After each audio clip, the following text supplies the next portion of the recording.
You are listening to the Horse Radio Network, part of the Equine Network family. This is episode 767 of the Dressage Radio Show on the Horse Radio Network, brought to you by Kentucky Performance Products. The Dressage Radio Show is the official podcast of the United States Dressage Federation. On today's show, we catch up with Fiona Howard on her Olympic experience and her life story. Angela Ariatti gives us advice on what to look for when looking for a riding academy. And we finish the show with an adult amateur, Mary Aitken, a recent L graduate with distinction.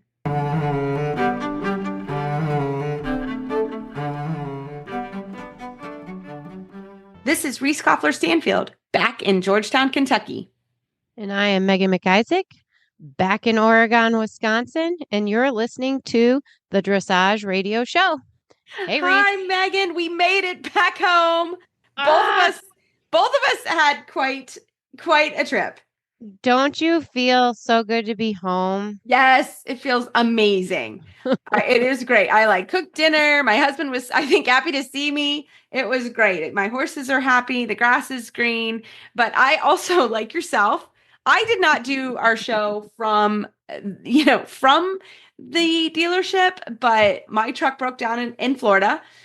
It's a long story, but I ended up renting a truck, which you can do. That's a hot tip. You can rent a truck. Yep. It didn't have the ball. So I also own now 2 balls for my trailer and truck, but I bought the ball and I was able to rent a truck from Enterprise. And shout out to DDA Castellone. He is amazing. He's a professional shipper. He helped me last year when I was in a similar position. And he drove me home. We drove through the night, which was also, we had a great trip. The horses were amazing.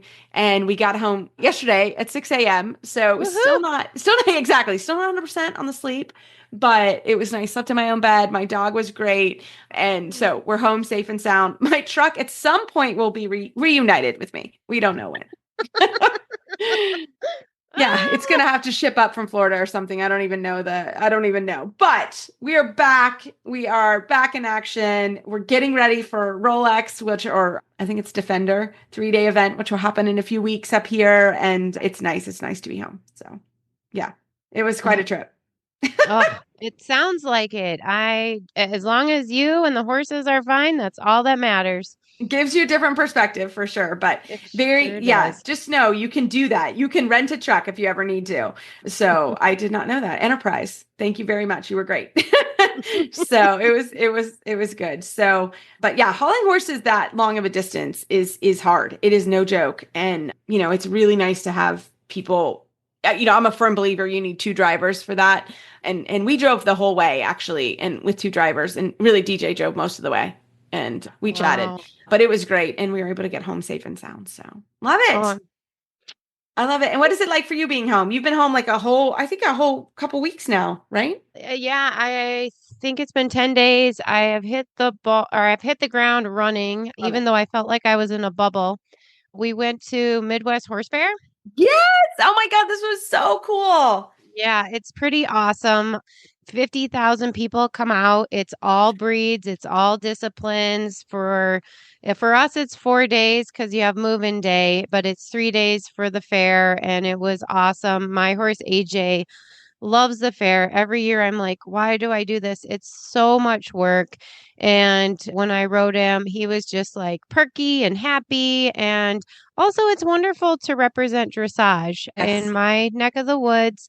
It's predominantly Western and other sports. And so sometimes it's hard to be the different one, but it's great to show my horse off. And yeah, everybody enjoys him. And it's great to be a part of the fair. So I'm grateful. You were in a huge stadium. It was so cool. AJ was passaging huge. You had a great smile on your face. I mean, it was wonderful. It was so fun to see that. It was a blast to be reunited with him. And it's fun to have my horse love to perform. Like, yes. It's such a great time. So I'm so thankful to be a part of it. I love it. It was amazing. Well, we are going to get into tonight's show. We have a real treat. After this break from Kentucky Performance Products, we have Fiona Howard, triple gold medalist from the Paralympic Games, and you're going to cry. We love her story and thankful for her time. Frequently asked questions, brought to you by Kentucky Performance Products. Question. My friend was telling me that supplementing with omega-3 fatty acids decreased the level of inflammation in horses with arthritis. Is this true? Answer. Yes, there have been several peer-reviewed studies that have shown that supplementation with the omega-3 fatty acids known as EPA and DHA will help support healthy levels of inflammation in the joints.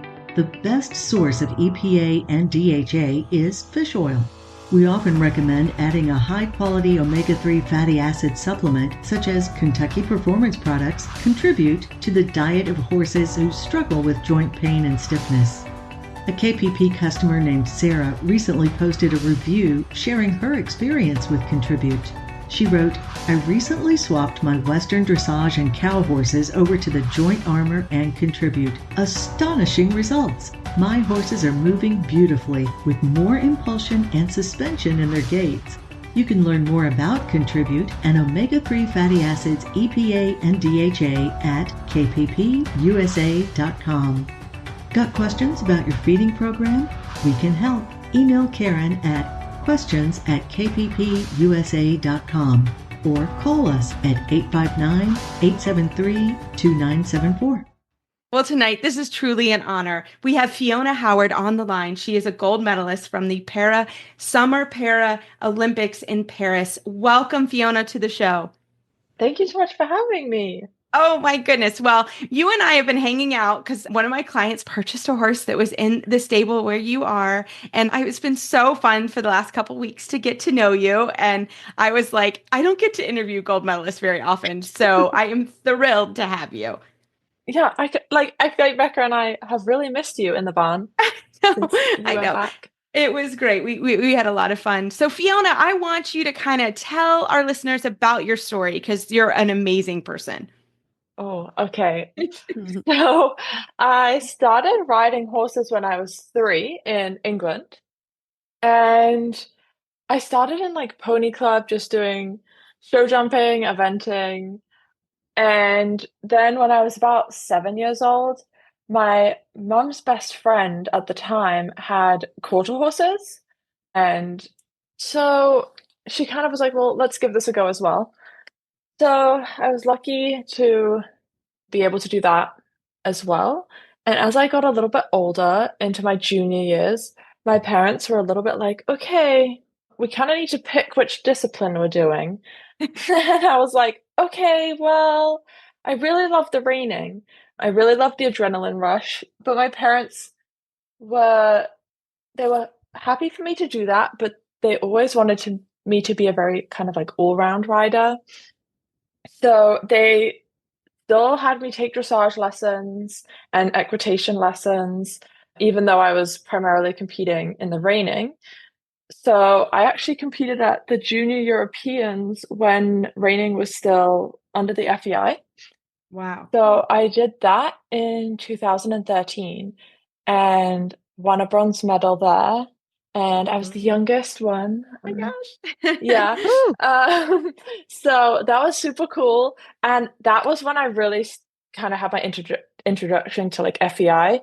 And I was like, I love this. This is really cool. So I kept going I did some dressage on the side, but primarily the quarter horses. But when I was around 11 years old, my parents started noticing that I kept getting injured and I wasn't really moving properly all the time. Like I drag a left foot here or there. And so they took me to the doctors and they just were like, she has growing pains. She's tall. She's athletic. Put her in physical therapy and make sure she stays active. So I kept riding. I kept competing. And then when I was 16 or 15, 16, I started really losing the ability to walk. And my parents were like, okay, something's really not right. This is definitely not growing pains. Yeah. So we went to a really great hospital in England for about 3 weeks. And after the 3 weeks, they said, we honestly have no idea what's happening with your daughter. We recommend putting her on a plane and flying her to the US and seeing if they can figure out what's wrong with her. So my parents were like, okay, I guess we will. give that a go. So I got on a plane, flew to Boston, and the hospital in Boston said, "Don't worry, give us 6 to 8 weeks. We'll figure it out." Wow. And so my parents were like, "Okay." We flew there. We were prepared. I'd packed one checked bag, and I actually never went home. Wow. 6 to 8 weeks went past, and they were like, "So she's a lot sicker than we thought she was. Oh, wow. So you need to stay longer." And I had two sisters back in England, and my dad had a full-time job. My mom had a job. So they were like, "Well, what do we do now?" Yeah. Yeah. Terrifying. So they actually had to go back to England. And so they kind of left me in Boston. My aunt and my grandma kind of would come visit every now and then. Wow. But they were a bit like, "What are we going to do?" So shortly after that was when they finally diagnosed me with dystonia, which is a neuromuscular condition, and it affects my whole body, but most severely my legs, and then my trunk and my arms. And they didn't really know what my future looked like with that. So they kind of we were just going with the flow. But Wow. the bigger problem was my digestive system failed, and I started having cardiac arrhythmias, and like the rest of my body started falling apart. Wow. And Wow. yeah, that's when I basically, from 2016 to 2021, the end of 2021, I spent, I think it was something like 800 and something days in the hospital. Oh my Lord.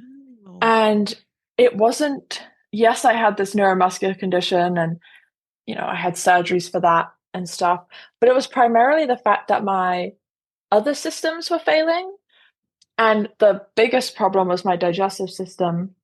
I actually, in 2019, was totally dependent, like nutrition that was fed through my vein. Like I couldn't eat or drink anything. So obviously, from 2016 to 2021, I did not really ride horses. My horses were still in England. I'd packed my one checked bag thinking, "See you in 6 weeks." And so at that point, I decided to apply to universities in the US because I just was like, I need something to do. I don't want to just sit in the hospital. And I kind of was thinking, I think any riding is sort of over. And my doctors were like, "You'll never be able to live an active lifestyle ever." Oh my gosh. I went through like 6 ICU admissions, and they just were really aiming for, just keep her alive so she can get out of the hospital for as much time as possible. But they didn't have high expectations that I would be able to be active or anything like that. So in 2021, or 2020, I think, I was in the ICU, and I was watching a video of para dressage on YouTube. Oh, how cool. And yeah, and it was kind of the lead up towards Tokyo, because obviously Tokyo had been delayed that year. Yes. So I started following our US para team, and I was like, "This is really cool. This is awesome." And so 2021 came around, and they were selecting the team for Tokyo, and I was kind of just following along from Boston. And I was in the hospital, and I was like, "You know what? I think I'm going to try riding again." And my doctors were like, "What?" Yeah. And I was like, "Well, why not? If Right. you might as well just give it a go." And I think they were looking at me like, "You do know where you've spent the past like 5 years of your life, right?" Like, yes. And I was like, "Yeah, but why not give it a go?"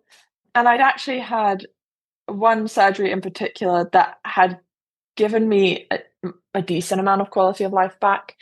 And so I sort of was like, it's now or never. Like, give it a go. What do I have to lose? I live my life basically in and out of the hospitals. So what do I have to lose?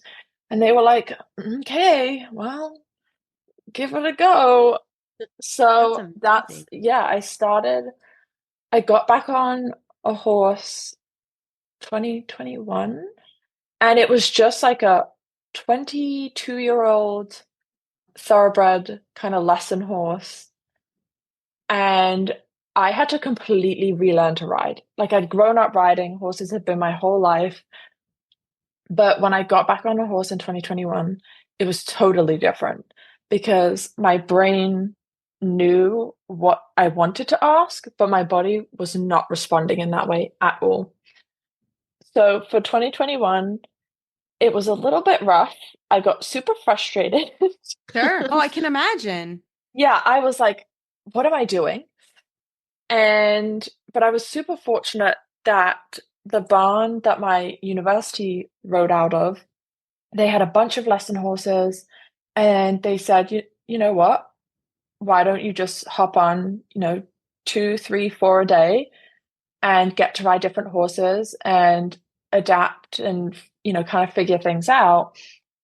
And I'm so grateful for that because it just allowed me the time and the space to just try and figure things out again. And it was so low pressure.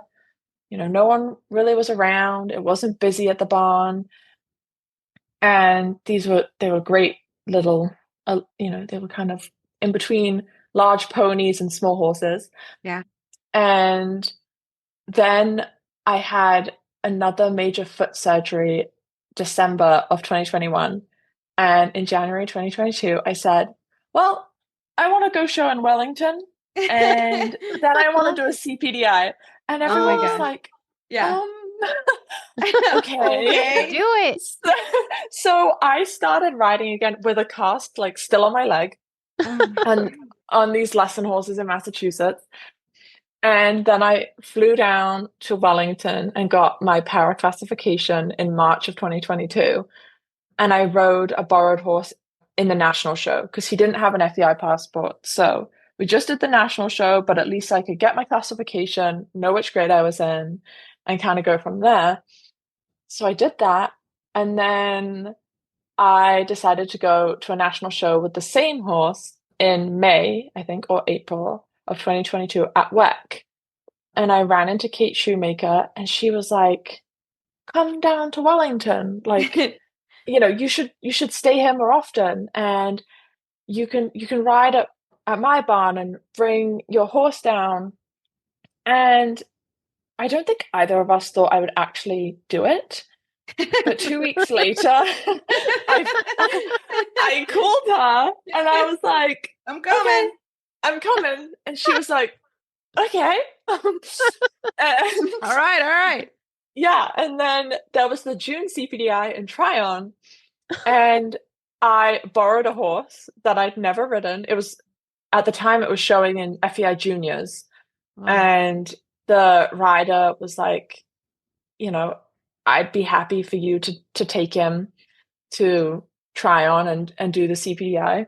So I rode him about 4 times and rocked up to my first CPDI, had no idea what to expect. And it went pretty well. And I was like, okay, this is fun.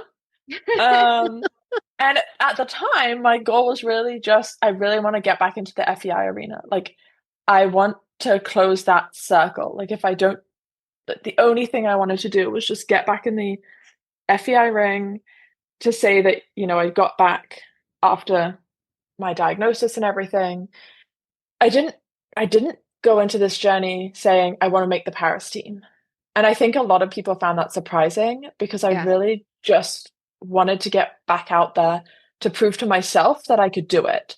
And, everyone had said, you can't lead an active lifestyle. It won't work. It won't happen.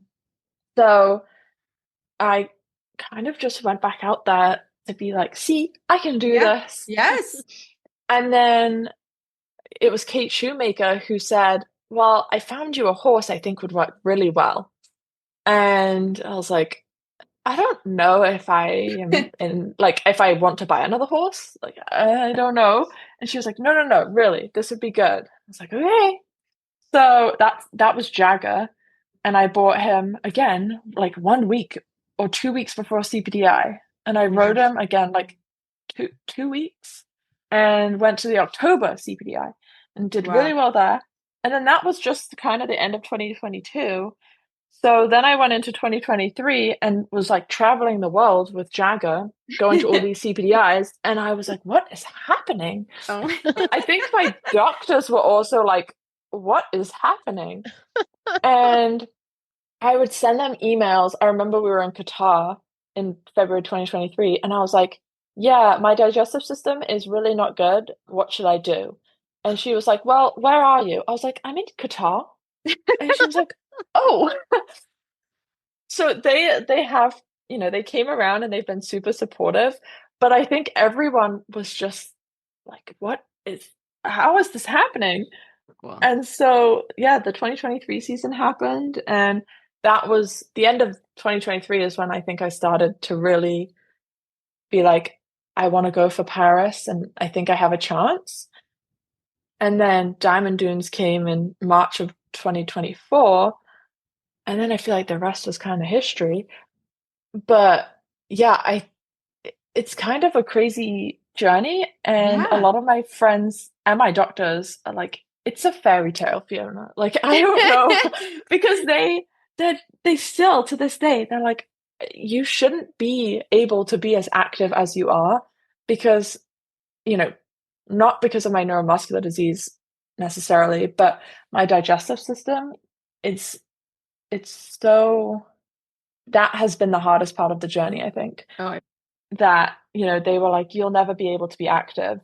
You'll never be able to, maintain the nutrition to do anything active. So, yeah, now I ride horses every day and I swim every day. Yeah, I was going to say, you girls are like the most active girls. They're like, we're going to go swim.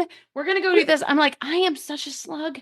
You talk about intimidation, being in the barn with, not just the gold medalist riders, the horses too. And then they're like, we're swimming. We're doing this. I'm like, I am not worthy. You guys are so cool. What was it like to be at the Olympics? I mean, that's incredible. Oh, so I was the youngest on our team at the Olympics. Yes. And I was, so obviously Becca, it was her 5th games, it was Kate's 2nd games, and Roxy's 3rd games. So I feel like they had it down. They had a routine, they knew what to expect, they'd done World Championships, Paralympic Games, and then there's me. I was like, I don't really know what's happening. Yeah. Oh my gosh. Yeah. And honestly, I felt like I just was, those cartoon characters that have like the really big eyes? That's what I felt like. Like, I felt like I was going around and I just was like, oh, wow, like all of these cool things. But it was so helpful having them there with all their experience because, I could go to them and just be like, so what do we do now? How does this work? And they'd be like, oh, don't worry. It's like, it's all good. Everything's fine. And I'm like, okay. But I think for me, it was, I tried to take it all in and live in the moment, but it was so difficult because I just felt like I was living a fairy tale. But it was incredible. And I think the coolest part was, when we were in the village. So we didn't get to stay in the Olympic Village because our venue was a little bit too far away, but we still got to go visit the village a few times. And the coolest thing was being able to just wander around this bubble of all these people from all over the world, but we all had disabilities, so it was so normal. It was just like no one questioned it. Everyone just kind of, you just spoke to everyone. No one looked at you differently.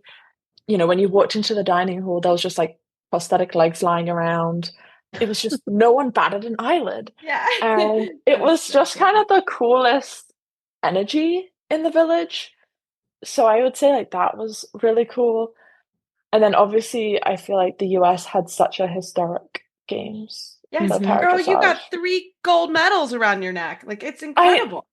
there are Like, times that I pull my medals out and I'm like, "Oh, I did do that. That's yeah. kind of cool." Like it doesn't feel real, They're a but lot yeah. heavier. They're really heavy. I'm They're not gonna very lie. heavy.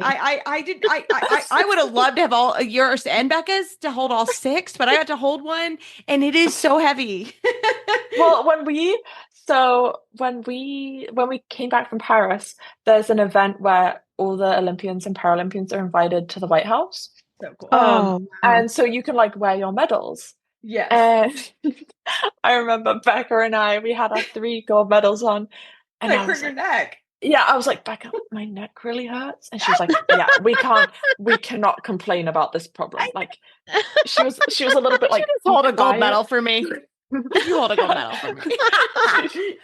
She was like, Yeah, "Be these quiet are and problems suck it up." I don't think I'll ever have. I'm just saying this right now. Like, these are amazing problems to have. Oh my gosh.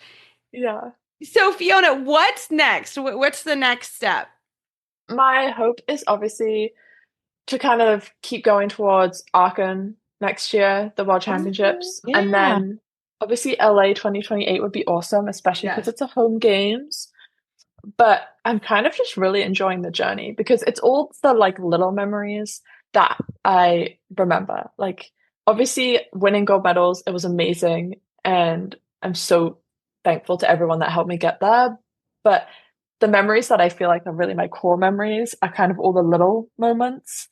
So I'm really just trying to like enjoy the journey, I think is love my that. main thing. Beautiful. I love that.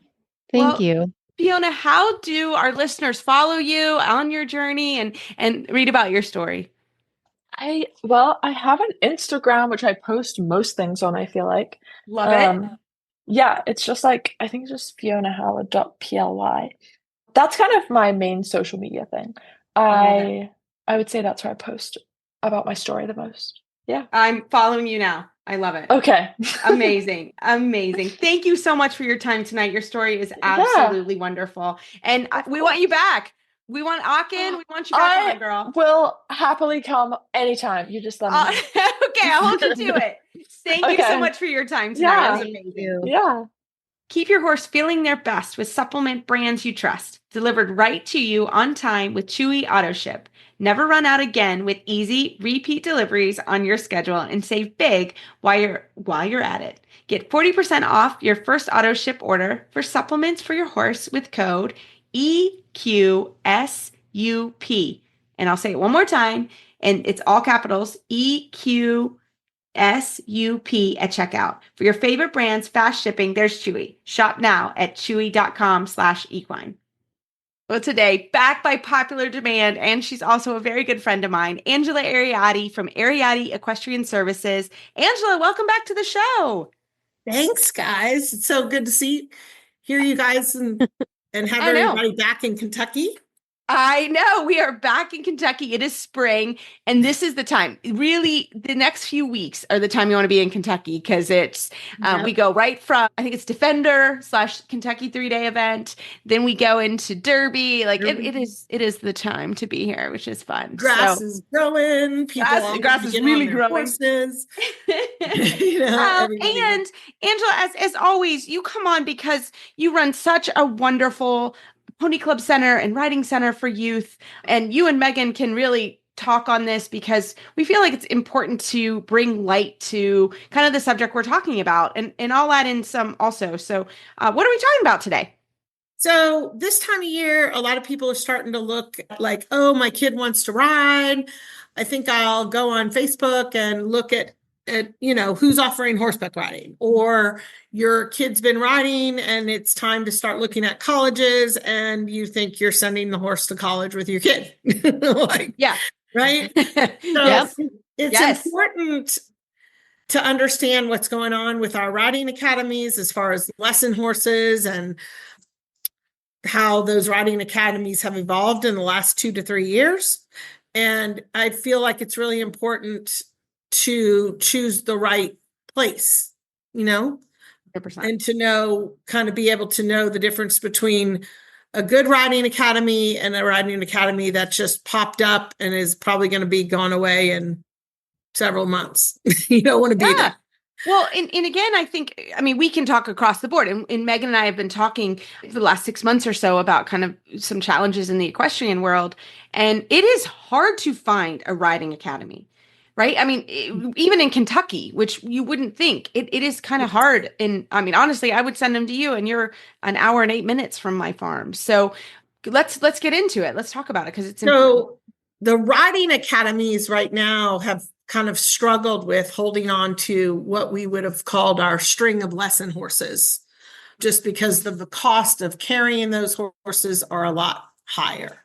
Yeah. So if you have a beginner rider or somebody who just wants to start out, I think it's really important that you look at a place that's been around for a while and put safety first, has accredited riding instructors.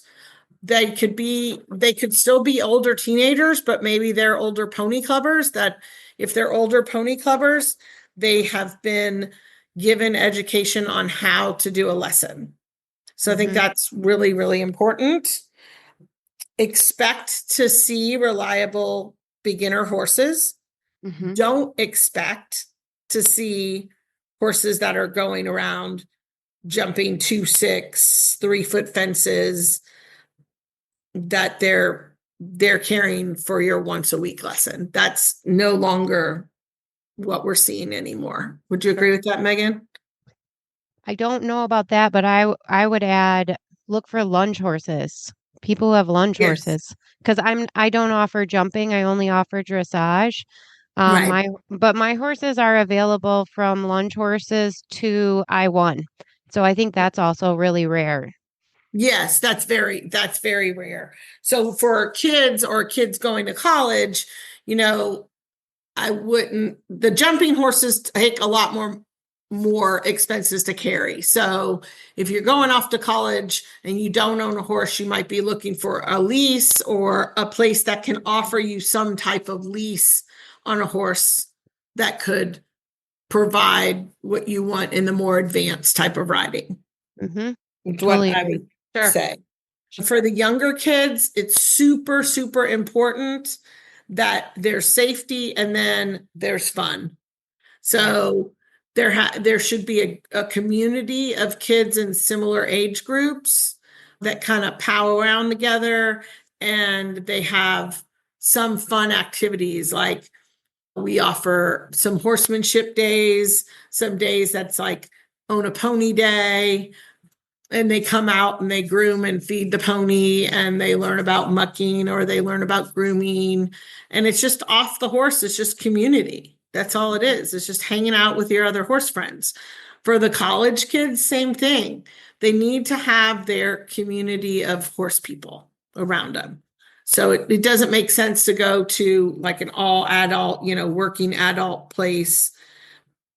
It makes more sense to go maybe where the UK, the team tends to go and hang together because they have a lot of different social communities. So I think that's really important. That's just as important as the riding aspect. Yeah. Because they'll learn more from each other. They'll see that each other are struggling in the same way, and they'll get support from their peers. And then the last thing I would really say that's really, really important to me, and it's part of what we're seeing, I think, losing in horsemanship in the overall understanding of the horse, is the loss of the understanding of horsemanship. So having what I call supervised independence. So in order to learn, you have to make mistakes. We all know that. But in order to learn on the ground and with horsemanship, you might have to make some mistakes. So for my younger kids, we have what we call supervised independence. They get put in a pen, they're with a safe horse, they have the saddle, they have the bridle, and they have to problem solve, how are we going to get that saddle on? Like today, we had a kid and she's like, well, I'm just too short to get that saddle. And then It was like, well, what are you going to do when we're not here? How are you going to get that saddle? What are your options? Yeah. Mhm. Yeah. And That's she so got true. she got the ladder and she climbed up on the ladder, and then she tried to, and I was like, you don't have to be perfect. You can kind of just pull one thing down at a time. And she did, Yeah. and she tacked up that whole horse and got the bridle on itself. But supervised independence is really, really important. And it's also really important, especially when the kid goes to college, that they have that kind of, and it sounds funny because they're college kids, right? They're 18, 19, and we think they're independent. But I'm finding that a lot of my older pony clubbers that I'm helping mentor don't even want to drive. So if Yeah. they don't Yep. want to Yep. drive, Yeah. they certainly don't know what to do when they're left all alone with their horse. Yeah. They're just lost, and they need that. Well, and that's need hard. that I time. remember that. I actually went to Germany at that time. And I Mhm. remember being like, oh my God, I gotta, this is mine to take care of. And I'm in a foreign country. And how am I going to do this? And I had to learn, like it's just something you have to learn as you're going through. And I think in the college kids, but that is important that they are at a place that there are people that can help and kind of be the barn family and just kind of like, okay, we can help you do this, which I think is really important. Right. We can help you, and there's nothing wrong with you if you don't know how to do it. Yeah, you just ask. Just do it. Just try it. Just try Yes. it. Coach William Micklem has that TED Talk. It's called the Go Theory. Have you guys seen that? No. Oh, it's great. It's great. It's on it's a TED Talk by William Micklem. If I don't know if you know him, he's a fellow of the British Horse Society. And it's basically the 3 goes. The first thing to learning is just go. Just Right. do it.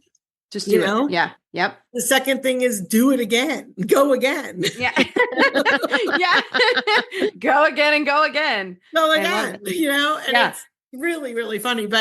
And it's kind of the same thing. Look, if you have a supportive environment that doesn't make you feel bad for trying and doesn't, make fun of you for not being able to do something you are supposed to be able to do because you're 18 and maybe it's skipped or whatever, you want that environment. You want that environment that says, hey, no problem. Look, this is how we do it, but hey, try that, whatever it is. Yeah. And I think this could also just be said for a barn, any kind of barn.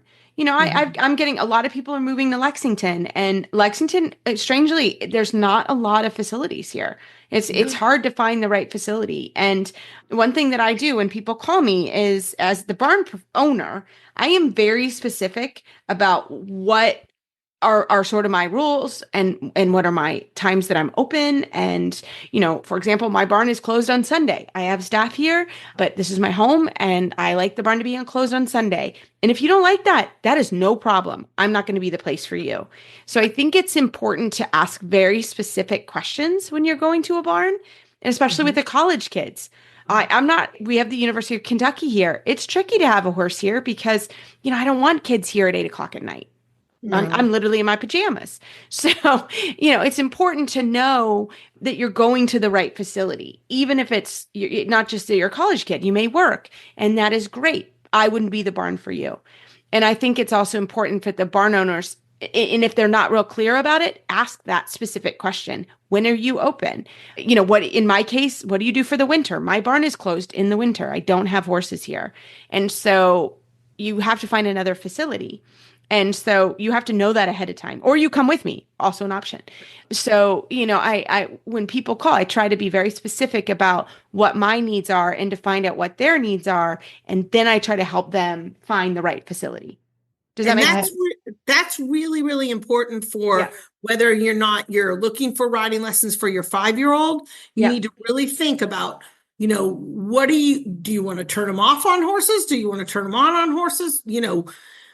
What do you really want them to get out of it? But also for your college student to really, really look at time, because they don't know what they don't know. And I find that a lot of 18, 19-year-olds that leave my program, I always tell them, listen, you're not going to expand time. But if you happen to be able to expand 24 hours, please Let call us know. me back and let me know. Yeah, let us know. Like to know, you know? Yes. And so be very careful with your time and help the college student realize that, look, it's not always going to be that you can go and see your horse every day like you did when you were a teenager. Mhm. So it has to be an environment that you really care, that you feel comfortable with how they care for the horse when they're gone. They have finals all week. You know, really look at that, because every place is different and every geographic area is different. I'm sure Megan manages her horses different than we manage our horses in Lexington. Totally different. Yeah. And I also have a welcome letter. So Yeah. Oh, I love this. when people show an interest, I also state, like, on my website, like, what the policies are. But Mhm. then when they've shown interest, I give them a welcome letter to read through. And we do try to do a tour first because, like Reese said, we're not for everyone. We have a riding academy. And the thing sometimes I feel that's lacking is the horsemanship, because I run it like a doctor's office. So it really is a riding academy that you come in and have a lesson and then you leave. We do have kids camps. But I also feel you need a special individual that teaches children. So I've hired 2 instructors to do that because I'm not as good with the children. And I really believe in starting the next generation, but I don't feel I'm that fun instructor to do that. I'm better with adult amateurs. Mm-hmm. Yeah. And see, like what Megan said about, she has a welcome letter. She has procedures. You have procedures, Reese. You know, don't be turned off by that. No. No, you Realize welcome that that is a sign that you're in a professional barn. And a professional barn is going to hold safety and the horse's well-being and your child's well-being at a high quality. And you want that. You really, really want that over anything else, because there's a lot of hype out there. And I just find that that's really important that you get in, because a lot of times I find I end up with people who, well, we went to so-and-so and we went to so-and-so, but they don't seem to be as strict as you, or they don't seem, and I was like, that's because I care about my horses and I care about your safety, you know, and I care about that's the difference between a professional and an amateur running a riding academy. Yes. And yes. And I always try to explain why I have a rule. However, as you both know, some days are just too busy. But I do try to always educate people on, this is why this rule is in place. It's for your safety, for your child, and for my horses. Yep. Right. Yeah. Right. Yeah. And I try to explain that all the way down to 5-year-olds. You know, I mean, Mhm. I have my kids were taking the respiration on horses after their cross country this weekend. You know, my 11-year-old is taking respiration. I was like, are you happy with how your horse is cooling down? I mean, because there was my opportunity to do that, right? Nobody else was doing that. They don't know why they're doing it. And then we say, look, we're always managing risk. You know, Right. do you want this horse till college, or do you want this horse to last tomorrow? Yeah, no, and I think that's, like you said, and somebody that's taking the opportunity and, you know, to teach, and I think it's really important, along with fun. I it's my favorite story, riding. Actually, I was at Angela's and I was teaching some of the kids, and Angela said, okay, after your lesson, you can go outside and ride in the field that's right next to the arena. And Angela and I were standing there, and we hear one kid they went out, and this girl goes, "Freedom!" starts trotting. Angela said they could only trot. I about lost my stuff. I was like, oh my gosh, this is the cutest thing I've ever seen. Yeah. And the ponies were like, okay, you know, but these kids, they looked, I was like, I can't believe I just taught them a 45-minute lesson and all they want to do is scream freedom and run outside. Yeah. So that is a big thing to me, that they earn so it's an enclosed field. Yes. And it is easily accessible for me to see at every corner. Yes. It's probably about maybe 2 acres. I don't know. It's not even that much. Yeah. But man, when they think they have that, they think they have scored, you know? So you have to kind of earn your little what we call free time. I mean, one of my favorite stories is a little bit opposite.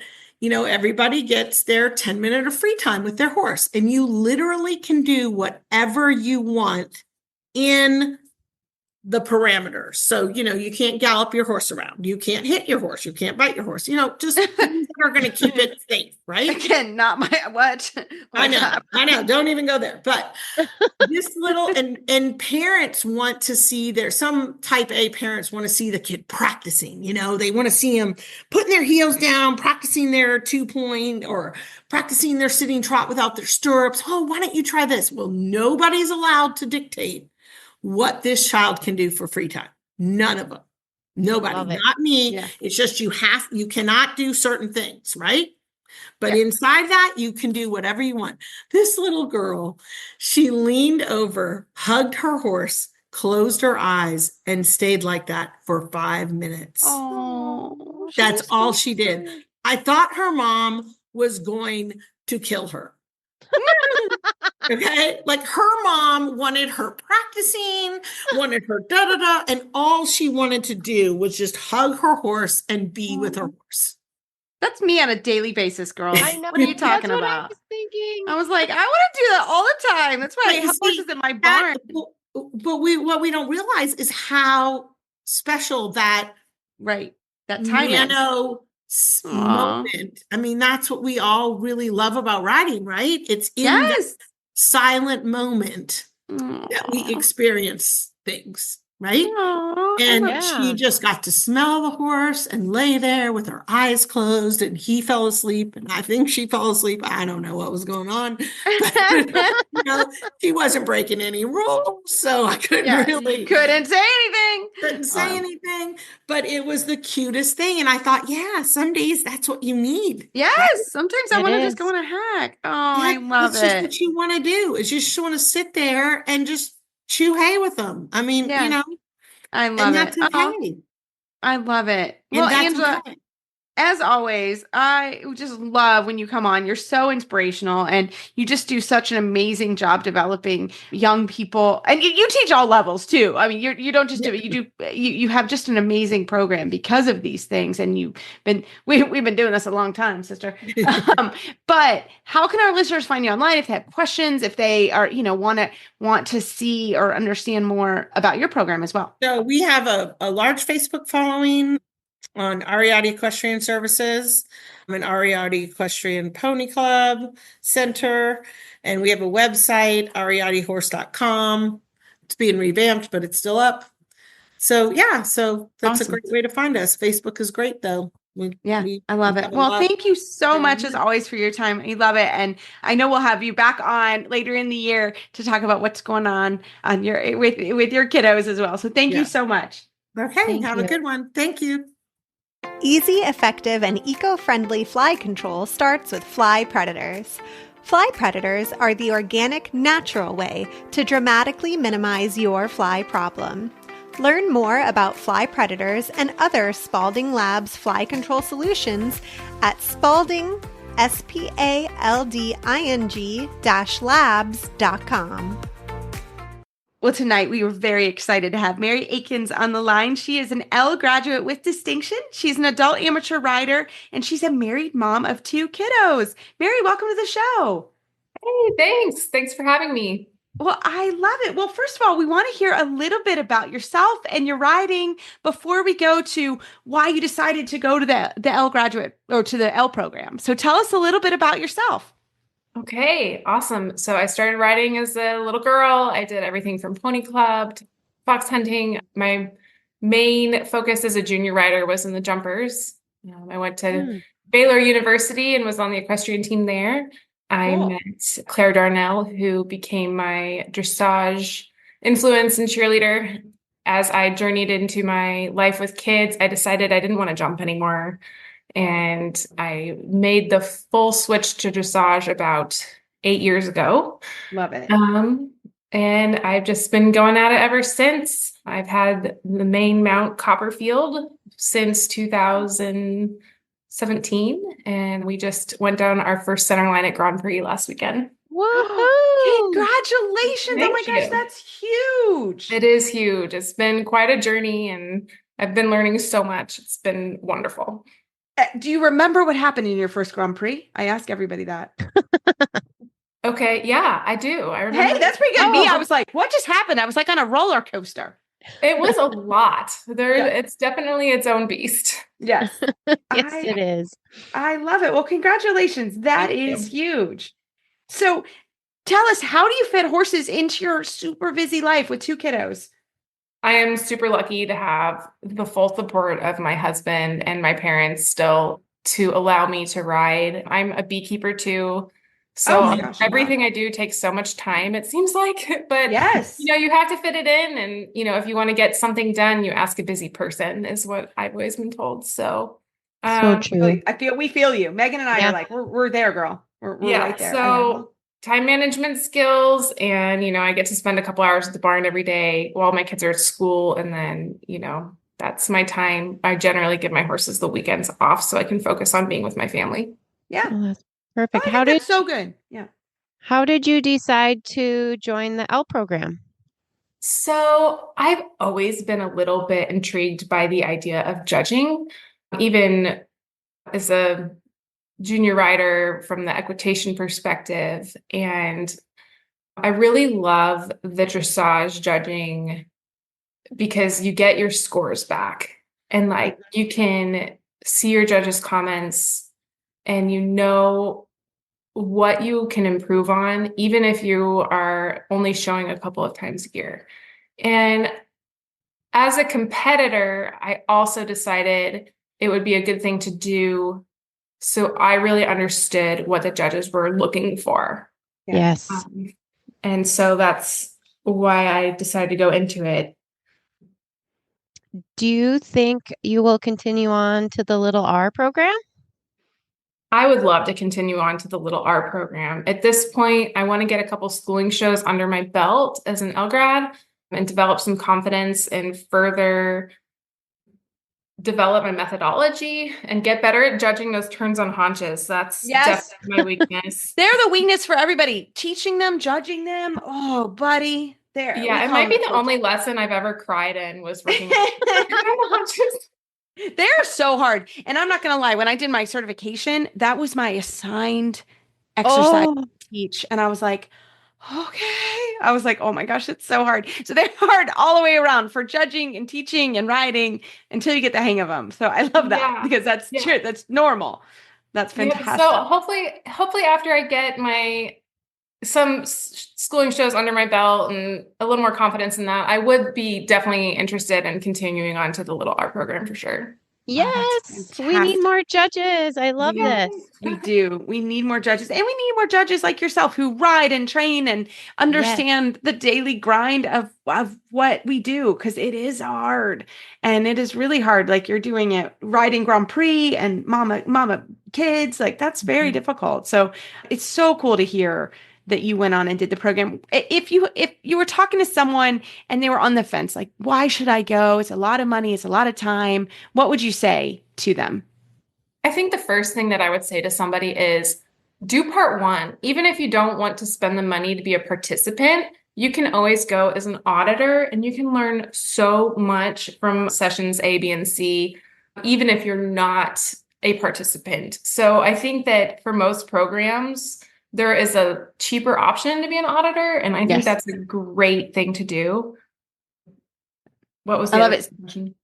Well, and especially if it's in your area, because the L program is, if you're an instructor, you should go because the information is invaluable. It's really a cool program. The L program, they've done such a good job. They put a lot of effort and time into it.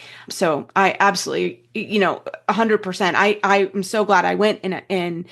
I didn't end up testing it because they kind of dropped it in our area. And at the time I didn't move forward, but I am so thankful that I got, and I understand a little bit about why the judges are scoring the way they do. So I think it's fantastic.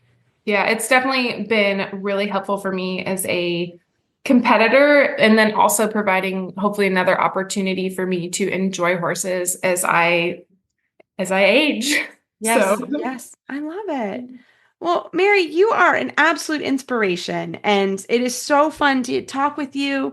And thank you for your time tonight. And, I hope that more people will do the same and they will move forward in these programs because we need people. And I think it's phenomenal. So thank you so much. And thank you for coming on the show. Yep. That sounds good. Yeah, you're welcome. Thanks for having me. If anybody has questions, they're welcome to find me on social media and reach out if they want to. I'm happy to talk to anybody about it. It's definitely been a valuable part of my dressage education. Awesome. And good luck continuing to that gold medal, girl. Go get it. Yeah, Thank you. get it. Well, Megan, we have book club news. Whoop whoop. I know you and I are hosting the interview tomorrow for USDF. That will be available on the USDF website for the book club. We're going to do a meet and greet with Leslie Webb. So we're very excited. Build a Better Athlete with Leslie Webb. You should be able to see that. And we have the next book to announce. Drum roll. Ooh. It is Collective Remarks by Anne Gribbins. And I think you're going to I've already picked this book up. It's a great book. And I think we're really going to enjoy it. So a new book. Yeah, for April through June. So we're really looking forward to that. And as always, you can find our show notes and links to today's guest on our page at horseradionetwork.com. Search Dressage Radio Show. Like us on Facebook, just search Dressage Radio Show. My website is maplecrestfarmky.com and my email is reese@horseradionetwork.com. And my website is lindenhoff.com. And my email is lindenhoffllc@gmail.com. We'd like to thank our friends and show sponsors, Kentucky Performance Products and Chewy. If you'd like to support our show and the Horse Radio Network, you can do that through the auditor program found at horseradionetwork.com. Keep on kicking on until the next show. Talk to you soon.